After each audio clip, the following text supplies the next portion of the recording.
The night has a way of hiding the things we aren't ready to face during the bright light of day. We step into the darkness to bring you the secrets, the mysteries, and the deep revelations that others fear. Click subscribe now and witness what remains in the shadows. I didn't make a scene. I didn't slam a door or throw anything or say the words I'd been rehearsing in my head since I was 14 years old. I just stood there in my parents' living room, holding a paper plate with a slice of cake I hadn't eaten, and listened to my father tell 37 relatives that my brother was going to change the world. My brother, who had just gotten accepted to a surgical residency program at Johns Hopkins. My brother, who, according to my father, had always been the driven one. I had graduated 6 weeks earlier with a CPA license and a job offer from one of the top accounting firms in Portland. My father mentioned it once, at dinner the week before, in the same tone he used to announce that the car needed an oil change. I set the cake down on the coffee table and walked out to the porch. Nobody followed me. I'm not sure anyone noticed I'd left. That was 5 years ago. I moved to Portland 3 weeks after that party. I didn't tell them I was going. I just forwarded my mail, packed my car, and drove north on a Tuesday morning, while most of my family was still asleep. I want to be honest about something before I go any further, because I've thought about this a lot. I wasn't dramatic about it. I didn't write a letter. I didn't make a goodbye call. I changed my number, and I started over. And I told myself that was the mature thing to do. Remove yourself from a situation that's hurting you. Stop waiting for people to become what you need them to be. What I didn't account for was how long they'd go without noticing. 14 months. That's how long it took for my mother to realize I had genuinely left and wasn't coming back for holidays. I should tell you a little about what it was like growing up, because otherwise the rest of this won't make sense. My brother is 4 years older than me. He was always the one who got the science fair ribbons, the one my father took to baseball games, the one my mother called first when anything happened, good or bad. He wasn't cruel to me growing up. He wasn't anything to me really. He existed in a different orbit. We shared a house and a last name and very little else. I was the one who found workarounds. When I wanted to go to a school trip and my parents forgot to fill out the permission slip, I forged my mother's signature. When I needed new soccer cleats and my father had already spent the sports budget on my brother's club hockey fees, I babysat neighbors until I had enough money. I learned very early that if I wanted something, I was going to have to figure it out myself. So I did. By the time I was in high school, I was keeping a spreadsheet. Every dollar I earned, every dollar I spent, every dollar I needed. I didn't do it because I was neurotic. I did it because I couldn't afford not to. If I didn't track it, it disappeared. My parents weren't trying to steal from me. They just genuinely didn't think of my money as mine. They thought of it as a household resource that happened to be stored in my account. I stopped telling them what I earned when I was 16. That decision probably saved me, and it's also the reason that, 5 years after I moved to Portland, I was the only one who could see what was actually happening. The first time my mother called my new number, I had been in Portland for 14 months. I don't know how she got it.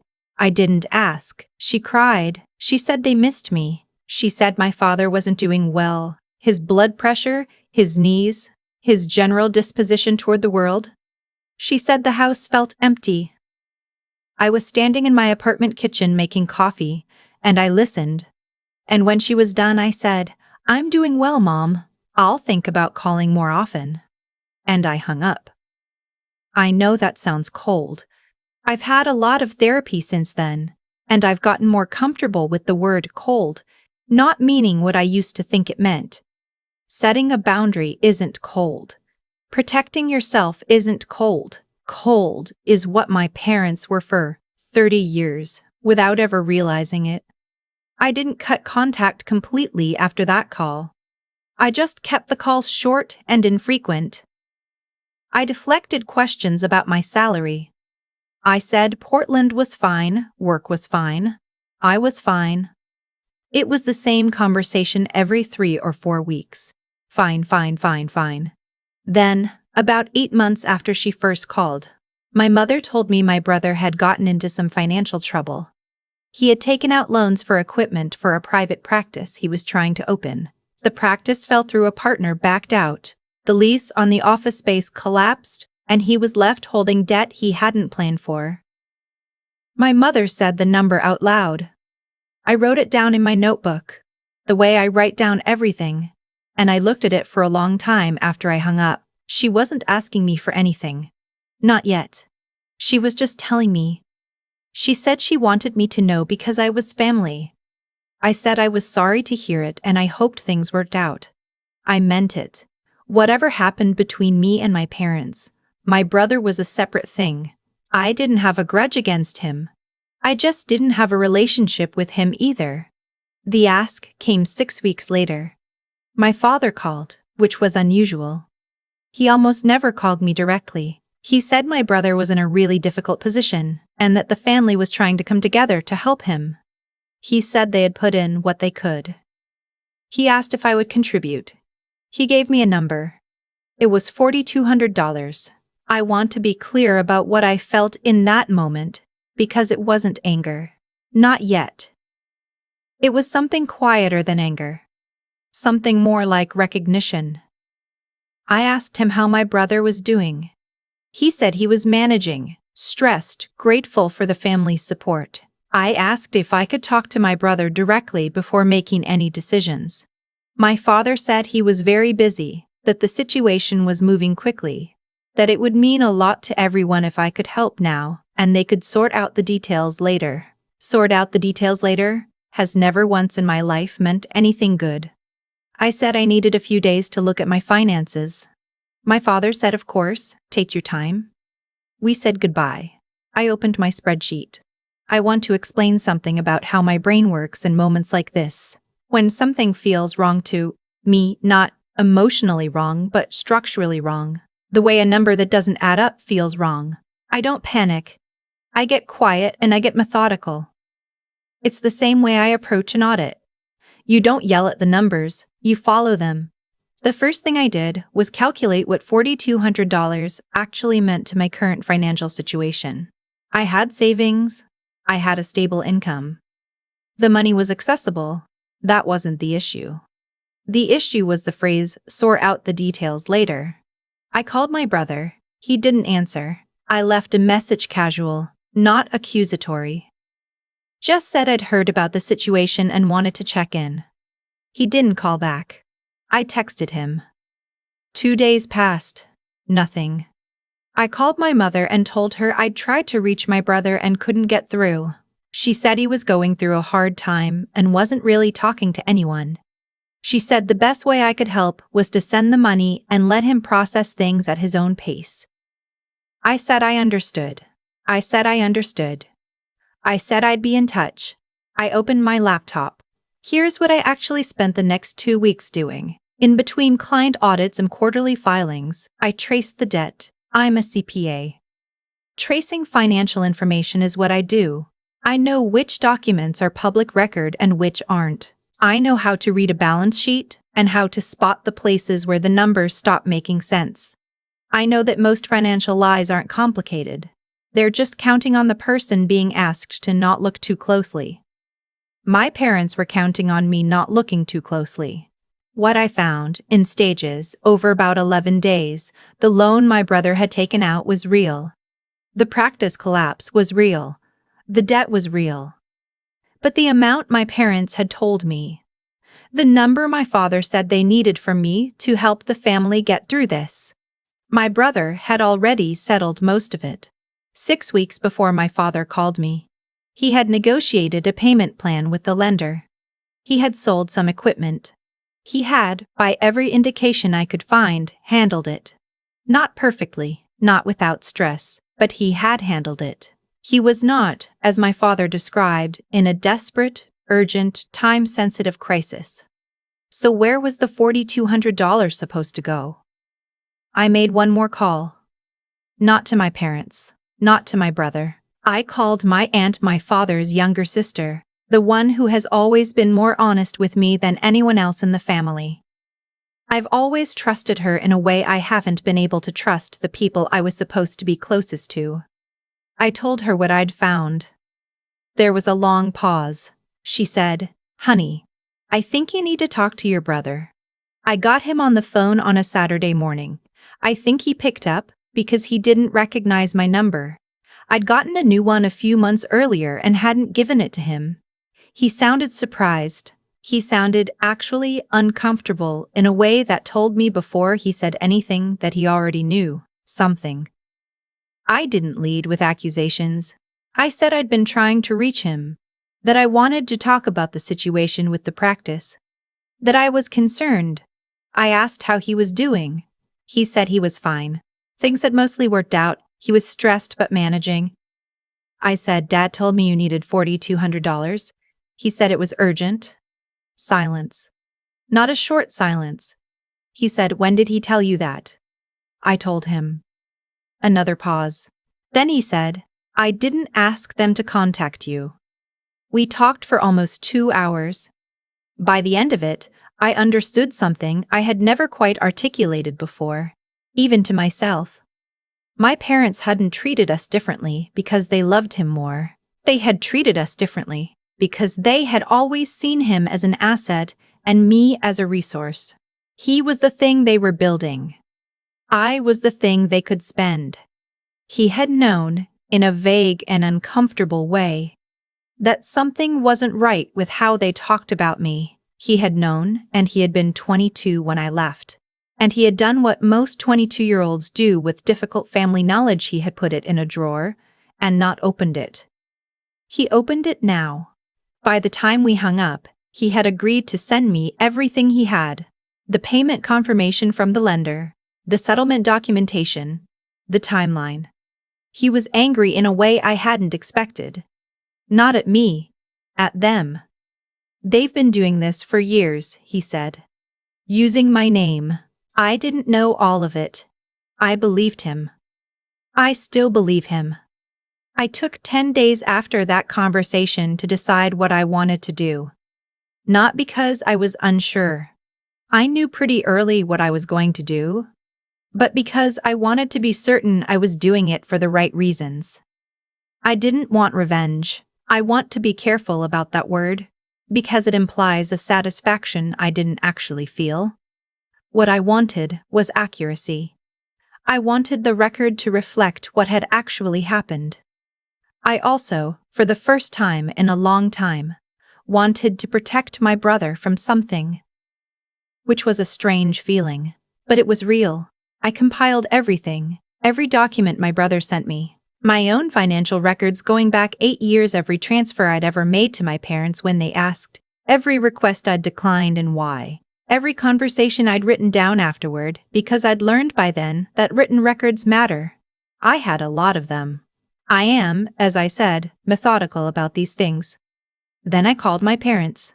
I didn't yell. I want to be very clear about that, because people always expect the yelling, and I think the yelling is actually what allows people like my parents to reframe the conversation as being about your behavior instead of theirs. I didn't give them that opening. I told my mother I knew the loan had been settled before my father called me. I said the figure he'd given me didn't correspond to any outstanding balance I could find in the public record. I said I had spoken with my brother, and that he had confirmed he hadn't asked them to solicit money on his behalf. I said, "I need you to explain to me what the $4,200 was actually for." My mother said I was being hurtful. She said I was making accusations. She said this was why it was so hard to have a relationship with me. I always made everything transactional. I always had to turn things into an audit. "You're right," I said. "I do turn things into an audit. And in this case, the audit shows that you asked me to send money under false pretenses. That's not me being difficult. That's just what happened." My father got on the line. He was angry in a way I hadn't heard in a long time. Not explosive, but cold. He said I had always been ungrateful, that they had sacrificed for me, that everything they did was for the family. I said, You told me my brother needed $400 urgently. He didn't know you were calling me. The debt was already settled. I'd like to know where that money was going." They hung up. My brother called me that same evening. He had tried to have a version of the same conversation with them on his end. It had not gone well. My father had accused him of betraying the family. My mother had cried. We talked for a long time. He said he was sorry, not in a way that was taking responsibility for what they did, but in a way that acknowledged he had been part of a family structure that had made my life harder, and that he hadn't done enough to see it. I told him I didn't need an apology. I told him I needed to know what he wanted to do going forward. He said he wanted to have a real relationship with me. He said he was done being used as a prop. We talked about what that looked like, practically what we would and wouldn't accept from our parents going forward, where our boundaries were, how we would handle holidays and the slow-motion grief of choosing not to be close to the people who raised you. It's not a clean thing. Nobody tells you that when you step back from a toxic family situation, you don't feel relieved right away. You mostly just feel tired, and a little hollow, and weirdly responsible even when you know you're not. But I felt less alone than I had in a long time. That part was real. I didn't file anything legal. I want to be honest about that because I've seen the comments on videos like this, and I know people want the courtroom ending the fraud charges, the judge, the moment when the gavel comes down. The practical reality is that proving financial fraud against family members is expensive and emotionally exhausting, and what my parents did existed in the gray zone between manipulation and something that would actually meet a legal threshold. My attorney. Yes, I called one because I am exactly the kind of person who calls an attorney, told me that what I had was compelling but not airtight. I decided my energy was worth more than the fight. What I did do, I sent my parents a letter. Certified mail, so I'd have the receipt. The letter was 2 pages long. It was not mean. It was not dramatic. It laid out, clearly and specifically, what had happened, what I knew, what my brother had confirmed, and what my understanding of our relationship would be going forward. The letter said I would not be sending money in response to requests made on behalf of other family members. It said I would not be participating in family gatherings where my financial situation was discussed, or where pressure was applied. It said I was open to a relationship with them that did not involve those things, if they were interested in building one. I have not heard from them since. That was 7 months ago. My brother and I talk every week now, usually Sunday mornings. He's in a different time zone, so we overlap in this narrow window between his early rounds and whatever I have going on. We talk about normal things, his work, my work, a show we're both watching. He called me last month, just to tell me he'd found a hiking trail I would probably like, based on nothing except that he's starting to know what I'm like. That's the strangest part of all of this, honestly. Not the betrayal, not the confrontation, not the letter. The strangest part is learning to have a sibling at 31. We miss so much of each other's lives. We're building something from scratch, with very little shared history and a lot of shared damage, and some days that feels impossible, and some days it feels like exactly the right thing. I keep the spreadsheet. I track everything. I don't think that's ever going to change. It's not anxiety. It's just how I understand the world. Numbers don't lie the way people do. They just sit there and wait for you to look at them honestly. I looked at them, honestly. That turned out to be enough. I've thought a lot about what I would tell someone who's living the early version of this story. The version where you're still at the table, still eating the cake, still waiting for someone to see you. I don't have a clean answer. I'm not sure clean answers are real. What I do know is this. The way I survived my childhood wasn't luck, and it wasn't stubbornness, even though people have called it both. It was a choice I made so quietly I didn't even recognize it as a choice at the time. I decided, somewhere around 16, that I was going to be someone who understood her own situation clearly, even when that clarity was uncomfortable, even when it would have been easier to look away. That decision cost me things. It cost me the comfort of pretending everything was fine. It cost me the ability to send that $4,200 without asking questions. But it also gave me something nothing else could, the ability to see what was actually happening instead of what I was being told was happening. There's a version of this story where I stay soft, where I keep hoping that if I try hard enough, if I'm patient enough, if I give enough, my parents will eventually look at me the way I always needed them to. I lived inside that version for a long time. And the thing about that version is that it requires you to make yourself smaller in direct proportion to how long it doesn't work. You shrink a little every time you explain away the thing that hurt you. You shrink a little every time you tell yourself it wasn't that bad. I stopped shrinking when I moved to Portland. I stopped shrinking completely when I opened that spreadsheet and started following the numbers instead of the story I was being given. What my parents did, using my brother's name, manufacturing a crisis, counting on me to be too conflict-averse to check, worked for exactly as long as I let it work. Not a day longer. That's not me being harsh about them, that's just cause and effect. The behavior existed because it had always been rewarded. When it stopped being rewarded, when I stopped being the person who sent money first and asked questions, never. The whole mechanism fell apart. My brother calling me with those bank records? That wasn't an accident either. He had spent years being the golden child in a system that needed a golden child to function. When I pulled myself out of the equation, the pressure shifted. He started seeing the architecture of it differently. People do when the familiar shape of a family dynamic changes and they have to look at what's actually holding it up. I'm not angry anymore. I want to say that and mean it, and I do. Anger takes a kind of ongoing attention I'd rather spend elsewhere. One job I have now is clarity. And a relationship with my brother we built from scratch, on a foundation that actually makes sense, and a spreadsheet that has never once lied to me. The things that protect you in this life aren't always the things people tell you to cultivate. Nobody told me my habit of tracking every dollar would be the thing that caught a lie years later. Nobody told me that leaving quietly, without drama, would be the thing that finally forced honesty into the open. The skills that saved me look like damage for a long time. They were actually just tools I hadn't found the right use for yet. I found the right use.